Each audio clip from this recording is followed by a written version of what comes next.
Let's talk about Penn State, Indiana, or Indiana, Penn State, I should say, because this was in Happy Valley. And Indiana in this game looked like they were dead to rights at one point, and it felt like Penn State was finally going to beat a top 5 team. It was going to be this weird, ironic moment where they fired James Franklin for not being able to win these games. This is Ringer Tailgate presented by FanDuel, and college football Saturdays are heating up. Whether you're in it for the early kick or the late night action, FanDuel lets you bet your way with same-game parlays, live betting, game props, and more. And Missouri, get excited because FanDuel's coming your way December 1st. Download the app and head to FanDuel.com/tailgate and make every Saturday count. Must be 21 or older and present in select states, or 18 and older and present in D.C., Kentucky, or Wyoming. Gambling problem? Call 1-800-GAMBLER or visit rg-help.com. Call 1-888-789-7777 or visit ccpg.org/chat in Connecticut. But then they finally win this game with a defensive backs coach that's turned to their interim coach. But Fernando Mendoza, speaking of good times, he got high. He threw a ball high, and Omar Cooper came down with the catch and toe tapped in for the touchdown, which was an incredible play and an incredible moment. And I wanted to ask you this, Van, is that the catch of the year? Because Gus Johnson lost his voice as he made this call. He turned Gus Johnson into an 11-year-old boy. Mm-hmm. Like he made puberty again. Yeah, Gus was so excited that he was trying to ask the girl to the dance. His voice was cracking. It looked like the Wonder Years or something like that. I wonder who Gus was trying to take to the prom. Probably, let's see, Gus. Gus is a Howard guy. Or in the 90s. I wonder. Gus is from Detroit, right? He's a Detroit guy. He's a Detroit guy? I bet Gus had all what the up, game, though? Yeah, that's Gus's thing. You think Gus ever been nervous for real? Oh, you don't think Gus was nervous when he was trying to holler at these hoes? Nah, man. There's always He's got player a friend. ways. I have a couple of friends that were like that. They just it never affected them to step to anybody. Like they just had the confidence to do it, And I think Gus is kind of that kind of guy. I think Gus has got that dog in him. Yeah, he probably got that dog in him. Now I'll say this: that's Fernando Mendoza's Heisman moment. There it is. Oh, I mean, there you go. we make a joke in our group chat about the legacy drive. Think about what's on the line right there. Now, is that a crippling loss for Indiana? Probably not if they lose the game. They still have chances to win big games and win the Big Ten and going in the whole nine. Everything would still be ahead of them if they would have lost the game. However, for the perception of Indiana every single week, that was an incredibly important drive. And I'll tell you why. Indiana is not just playing their opponent every week. They're playing their national perception. They're playing against the lack of tradition that Indiana football has. And what they need to do is two things. Number one, continue to win games when the whole nation is watching, and continue to show that they're going to be a tough out no matter who they're playing against, and no matter whether or not they have their A game or not, because they obviously didn't have their A game today. And number two, Indiana football needs to make some moments. They need to create some lore. They need to create some legend. They need some we're down 4 points with under 2 minutes left. We're driving. We make some big plays. They need some things, some storybook plays that their fans can really sink their teeth into. And when you're playing a mashup of Indiana football, that there's a montage, that there's moments that you can put in there. And they got a lot of that stuff today. And I think that Mendoza locked up the Heisman today. I really do. I think he did two things. He solidified himself as the front runner to the Heisman. And I also think that barring something crazy, he probably locked up the Heisman too, because it was just such a moment, a Heisman moment that we haven't seen, that we normally don't see in today's college football anymore. Man, I guess I don't necessarily disagree that that's what you need. Like if you're putting together the Heisman resume, that's all of that is what you need. You're scuffling. It's been a tough game against, for whatever people think about Penn State, that is still a 4 or 5 star talent defense. Yeah. Like he Drew Aller being hurt really didn't affect what he had to go against today, right? So they still got that great defense. You're scuffling. You don't have your best receiver. Don't forget that. Elijah Surratt didn't play today, right? Mm-hmm. So they're not even missing their most dynamic offensive weapon. And you still went out there and made it happen. And even before the catch at the end of the catch to Omar Cooper Jr. Man, there was I think it was 2 plays before. I'm looking at this right here. Becker, right? It was the catch to Becker on the sideline, man. Who had 7 catches in his career before this game and then ends up with 7 catches in this game. That was an incredible catch, man. It's just like they came up big in ways that, to Van's point, it builds lore because, like Indiana is also, when Van is talking about, they're playing against the perception of them nationally, they're playing against the doubts everybody has about their pedigree, man. Right? Mm-hmm. Like, because Indiana didn't win those games last year, right? They beat the teams that they were better than, but they did not beat a team that was elite, which is why people were upset when they got included in the playoffs. And again, people are not going to count this Penn State win like that, but in terms of what they think in the locker room and what their fans are looking at, they know what the kind of athletes Penn State has compared to what they have. And they went out there and dug deep today and got that win, man. And it just says so much for them. It says so much for the program that Kurt Cignetti is building, because again, he's not doing this with 4-star, 5-star talent, man. Those are guys, there's like half of the defensive starters are from like JMU, right? Mm-hmm. A group of guys whose best offer out of high school is like Maryland. So, right. Don't throw shots at Maryland, Joel. Well, I'm just saying. What is this? Maryland, no. Hey, Maryland no, I can't do this, bro.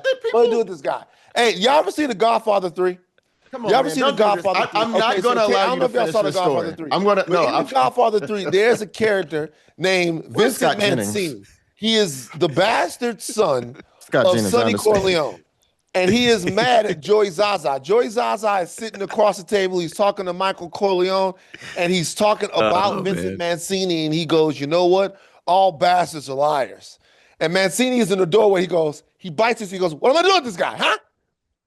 What am I doing with this guy? That's how I feel about, what am I doing with this guy, huh?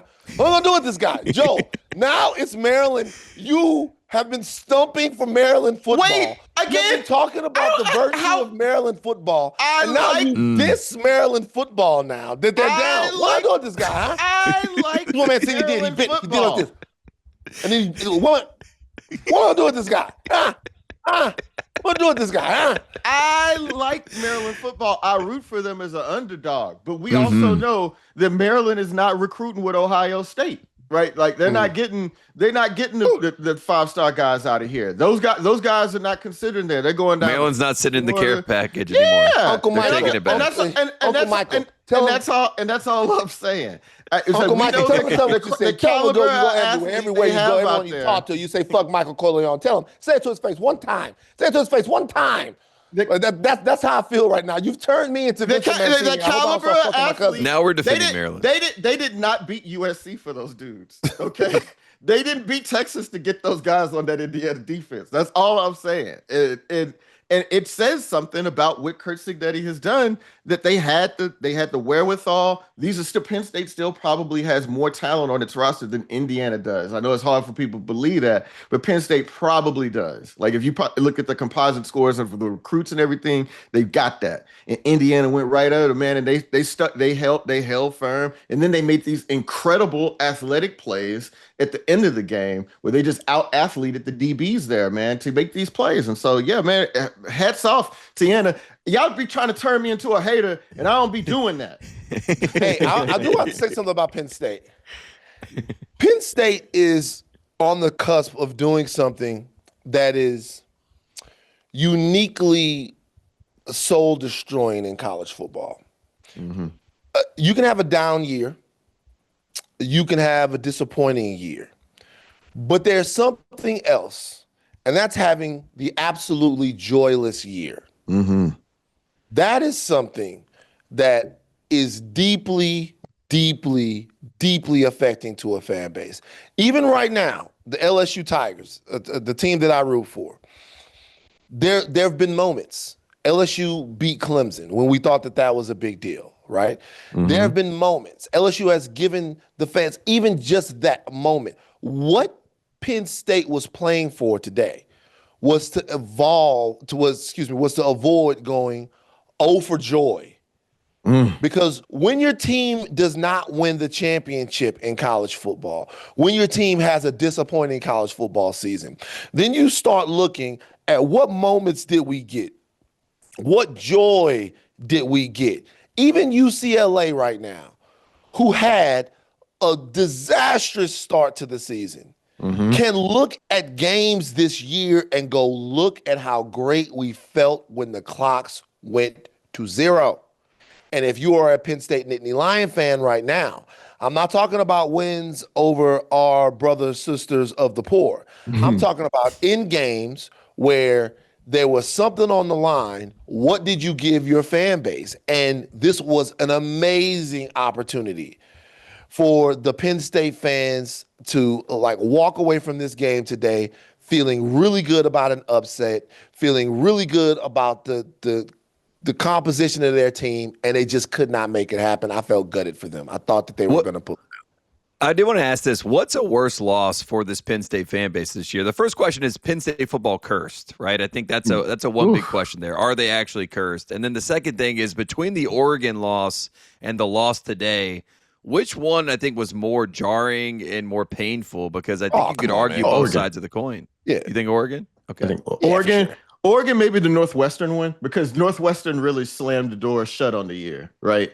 Like that was like, oh, okay, it actually is not going to happen. I mean, they just had so many terrible moments this year. UCLA. It's actually tough. The UCLA is probably the biggest, right? Yeah, because that was like, oh no, you guys, it's like Oregon beat you again. And you gave hope to a team that we didn't even think had a pulse, right? We at that point, nobody was thinking UCLA was going to do anything that year. They were still, one of the worst teams in the Power Four, and they did it. So yeah, I mean, but the funny thing is, this is exactly how they would have lost under James Franklin, right? Like if it was going to happen the way that everything that people was upset at James Franklin about that got him fired is what happened in that game right there, right on the cusp. You got everybody's hopes up, and then when you had an opportunity to slam the door shut, you couldn't do it. Question: do you think James Franklin was rooting for Penn State today? Man, I was no. You don't think so? No. Would you? Would you have rooted for if you would? You guys didn't see the heartwarming post that Brian Kelly sent out to LSU. Go Tigers! I'll always be a Tiger. Go like what? How do you feel like these coaches really feel? Like Yo Gotti has that line in Juice where he goes, my ex was a waitress, so I gave that bitch a tip. She fucking with a lame, now she working double shifts. And I always thought to myself, damn, Yo Gotti, why do you have to be that way after you're not with her anymore? She's moved on to a new guy, and she started her career as a waitress. Yeah. So, or as in the, why you have to be this way? Wait. Which one do you think that James Franklin is somewhere not right now being like, she fucking with a lame, now she working double shifts? It makes him look worse if they beat a top 5 team without him, especially the number 2 team in the country. Yeah, absolutely. I think it was more of a legacy hate. But what about the players that are still on the team that he recruited that are all his friends that were at his house fishing and playing cards and pulling for them all that dumbass shit? I think it kind of worked out perfectly for James Franklin. Like they all played individually good games, but they didn't win the game. A lot of talent. If I was James Franklin, I probably, I think I'd probably be like, or if they won that game, he probably could turn it into, look at the DNA I left within that program. Yeah. Like I gave them the heart of a champion. So I told people that we're doing it. If they'd given me time, I would have done it too. But, if you break up with somebody, man, and they go on and they do immediately better than you, like, it's not, it's one thing you love somebody and you root for them going forward. Like any ex I've ever had, I truly hope they're happy today. Like I don't hold any, but initially, especially if somebody did you wrong in the aftermath, you'd be like, man, hope that motherfucker give you gonorrhea, man. Something like that. Maybe chlamydia. There's a little lower stakes. Christ. You know what I'm saying? You know what? I've never been that way. Really? I look at it ever? as ever. Man. First of all, I'm arrogant. So I've been. You're pulling against them, right? And you mad when somebody like moved. When somebody moves on and stuff. But I never look at the next guy as somebody that's better than me, because I look at the girl as someone that means that we're the same. So if I only basically judge men off the women that they can get. So me and my brother back in the day, we came up with this rating system because the 1 to 10 rating system for women wasn't comprehensive enough. So my brother came up with a rating system that was 0 to 2.0.